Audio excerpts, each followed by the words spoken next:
ሰላም የተወደዳችሁና የተከበራችሁ የቻናሌ ቤተሰቦች በመላው ዓለም ያላችሁልኝ እንዴት ናችሁ? ከኔ ጋር ሁሉ ሰላም ነው። ለዚህ ቻናል አዲስ ከሆናችሁ ቪዲዮ ላይክ ቻናሉንም ሰብስክራይብ በማድረግ ቤተሰብ እንድትሆኑ በአክብሮት ጠይቃችኋለሁ። ዛሬም እንግዲህ ተወዳጅ የሆነውን ጽናት ድራማ ክፍል 85 ተለቀቀ። ባለፈው ሳምንት ጽናት ወጣት ሄዳለች ነገርየውን ከሰማች በኋላ ልትኖር አትችልም ስንላት እሷ ግን ነገሮችን ተጋፍጣ እስከዚህ ድረስ ደርሳለችና በዛሬው ትዕይንታቸው ምን ይሆናል የሚለውን አብረን እንዳስሰው ነው የሚሆነው። እምሩ ወደ ጽናት አምርታ ያጽናናቻትም ነበር። ምን ሆነሽ ነው ስትላትም የሆነውን ነገር ሁሉ ነግራት እኔ ግን ምን ጎለኝ ነው ትላለች ጽናት።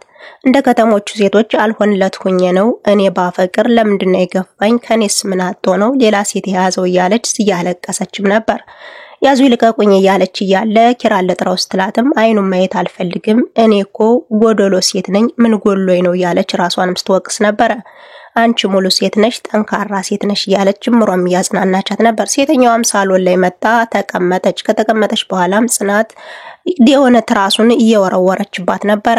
ውጭልኝ እያለችም እየተበሳጨች ነው። በቃ ይወጣላችኋል ብላ ከወጣች በኋላ ያ ቅዱሴ እንከፍ የሆነ ልጅ ተናግሮ ነው እንደዚህ አርጎ ህይወቴን ያመሰቃቀለው እያለች ስታወራም ነበር።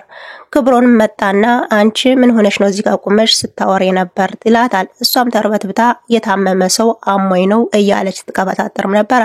አሞሽ ከሆነ መድኃኒት ላምጣልሽም ሲላት አይተወው ዶክተር ሰጥቶኛል አለችው። እንግዲህ የሆነው ነገር ምን ሆነሽ ነው ብሎም ተደጋግሞ ጠየቃት። ሰው ሲያለቅስብኝ አልወድም ትለዋለች። ጽናት እኮ ያለቀሰችው በአንቺ ምክንያት ነው። ሰሞኑን ስራ በስቶብኝ ነገሮችን ሁሉ አላየዋቸውም ግን እዚህና እንድትርቂ ይፈልጋለሁ ጽናት ምሩ ከሄደች በኋላ ሳሎን ላይ ብቻዋን ተቀምጣ ነበር። ኪራ መጥቶ ነበር። ባለቤቴ እንዴት ነሽ ብሎ ግንባሯን ሊስማት ሲል ፊቷን ዞር ታደርጋለች። ምን ሆነሽ ነው ሲላትም ጉንፋኑ ይዞኛል እንዳይጋባብህ ብዬ ነው ትለዋለች። እሱም ደግሞ ያንቺ ጉንፋን ቢጋባብኝ ምን ችግር አለው ይላል። እሱስ ቀርቶብኝ ፍቅሩ በያዘህ እያለች ዞር ብላ ያወራችም ነበር። ምን አልሽ ሲላትም ምግብ ላቅርብልህ ወይ ትለዋለች። ከዛ በኋላ እሱም ምን ይበልቻለሁ አንቺን ላጉርስሽ አቅርቢውና ሲላት እኔ አሁን በልቻለሁ ትለዋለች። እንግዲህ የሆነው ነገር ምን ሆነሽ ነው ሲላትም ምን ሆነ ነው ከኔ ጋር ችት ያደረክብኝ ብላም ትነግረዋለች። ሰማሽ እንዴ ብሎ ይርበተበታል። አየህ እንደዚህ ነው ዋሽተኛል ብላ ጥለው ትሄዳለች። በሌላ በኩል ደግሞ እምሩ ወደ ሰኒ ቤት አምርታ ነበር። የሆነውን ሁሉ ልትነግራት ወደ ሰኒ ቤት ስታመራ ሰኒም የራሷ ጉዳላትና ከቤት ኩርምሽ ብላ ተቀምጣ ነበር። ምን ሆነሽ ነው ያሉ ሁለቱም አንዱ ላንዱ ለመንገር ተቸግረው ነበር። ኪራም እሱ ከቤት ሆኖ ብቻውን ያዙ ይልቀቁኝ ይላል። እነሱ ደግሞ ከዛ ሄደው እያወሩ ነበር። ስለዚህ ሰኒ እምሩ አንቺ ጀምሪ ሰኒ አንቺ ደምሪ እየተባባሉ ነበር። ካንቺ ጋር አዲስ ነገር አለ ወይ ትላታለች። ሰኒም ከኛ ቤት ምን አዲስ ነገር ጠፍቶ ያውቃል ሁሌም እኮ ችግር ብቻ ነው የሚኖረው ትላለች። እምሩም ደግሞ ተይ በቃ ተበሳጭተሻል ሌላ ጊዜ ነግርሻለሁ ትላታለች። በቃ የሆነውን ነገር ንገሪ። ሰኒ የሰማችውን ነገር መስማት ከብዷት ወይም ደግሞ መሸከም ከብዷት ያዙኝ ልቀቁኝ ትላለች። ኮርመሽ ምሽ ብላ ተቀምጣም ነገሮችን ባክሽ እምሩ ከመጣሽ ላይ ጋር ንገርኝ ያልቻትም ነበር።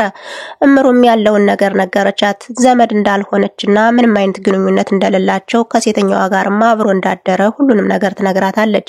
ፈጣሪ እውነቱን በአንድ ቀን አፍረጠረጥኸው ይብላ ተንፈስ ያለች ትመስላለች። በሌላ በኩል ሴተኛዋና ኪራ ሳሎን ተገናኝተው ነበር። ሴተኛዋ ዙራ መጣ ሳሎን ላይ ሞቀኝ አልተመቸኝም ቀኑ ሲያስጠላ ያለች ታማረር ነበር። ሳሎን ላይም ተቀምጣ ምን ያደረግሽ ነው ሲላትም የሆነ ያልሆነ ወሬ ያወራችው። ኪራም ጉሮሮዋን በማነቅ እገልሻለሁ ያለ የዛተባት ነበር። ካነቃት በኋላም ፌንት ነቅላ ነበር። ጽናትን መጣችና እየተርበተበተች ኪራ ምን ያደረክ ነው ሲልና ኪራም ካነቃት በኋላ ህሌና ያብላትም ህሌናን ፌንቱን ነቅለዋለች። ፌንት ነቅላ ተኝታ ያለ ጽናትም ተርበተበተችና ለነሰኒ ደውለውላቸው ነበር። መንገድ ለመንገድም እየተጫጫሁ እየመጡ ነበር። ምን ሆኖ ነው ምን ተፈጥሮ ነው የተለያየ ካልሲ ኮለብሽ መጣው ትላለች ሰኒ።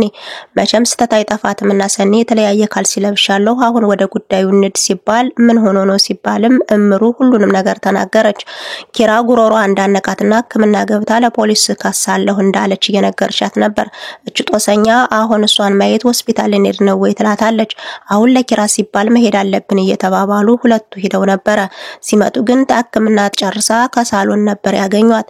ሳሎን ላይም እንግዲህ ሴተኛዋ እንዳትነካኩኝ ከዚህ በኋላ ከነካችሁ ወደ ፖሊስ ጣቢያ ነው የሚሄደው፣ ማንም ሰው ከዚህ ቤት እንዳይናገረኝ እያለች ያዙ ይልቀቁኝ እያለች ነበር።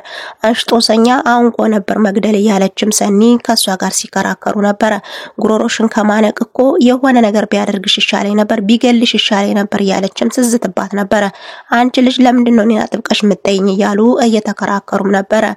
እምሩ በሌላ በኩል መድኃኒትሽን ዋጪ እያለች ዋና መድኃኒት ይዛላት ስትመጣም ነበር።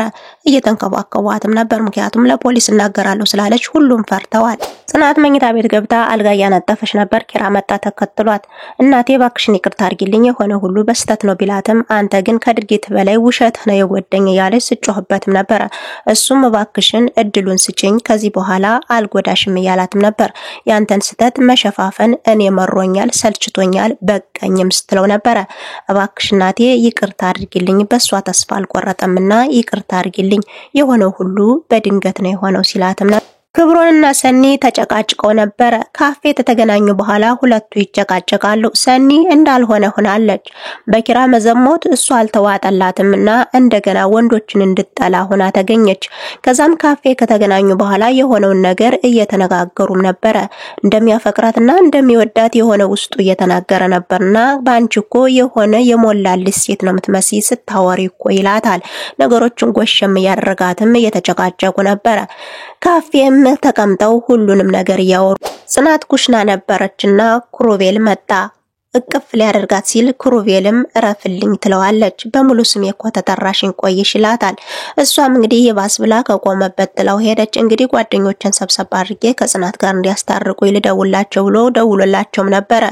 ሁሉም መጣው ነበር። ሰብሰብ ብለው ሴተኛዋም ተሰብስባ አውራው ያወሩ ነበር። እንግዲህ ሴተኛዋም እኔም ወግ ደረሰኝ ከናንተ ጋር ተሰበሰቡ ያለች ታወራም ነበር። ዝም በይ በማለትም እነሱ ጨዋታውን ቀጥለው ነበር። እንግዲህ ክሩቤልም አፈፍ አድርጎ ጽናትን እሺ በደል በድያታለሁ አሁን በእናንተ ፊት በመወዳችሁ ጽናትም አፈፍ አድርጋ በዛ መሃል አብራችሁ አደራችሁ እንጂ ምንም አይነት ግንኙነት አልተፈጠረም ትለዋለች። ሁሉም ደስ አላቸው። ጽናቴ እውነትሽን ነው ምንም ነገር አላደረኩም ይላል ኪራ። አዎ ኪራ ምንም ነገር አላደረክም፣ እሷ ናት ስታወራ የሰማኋትኝ። አንቺ የኛ ቤት ቢፈርስ ምን ትጠቀሚያለሽ እያለች ከሴተኛዋ ላይም ስጮህባት ነበር ጽናት። እንግዲህ ሁሉም ቤተሰቡ ደስ ብሏቸው ክብሮንና ሰኒ እየተሸኛኙም ነበር። ወንድ ልጅ ሲታመን እንደዚህ ነው፣ ሴት ልጅ ስትታመን እንደዚህ ነው ያሉ ሁለቱ ሲያወሩ ነበር። በሌላ በኩል እምሩ ቤት እያስተካከለች እያለ አዞረኝ ብላ ተቀምጣ ነበር።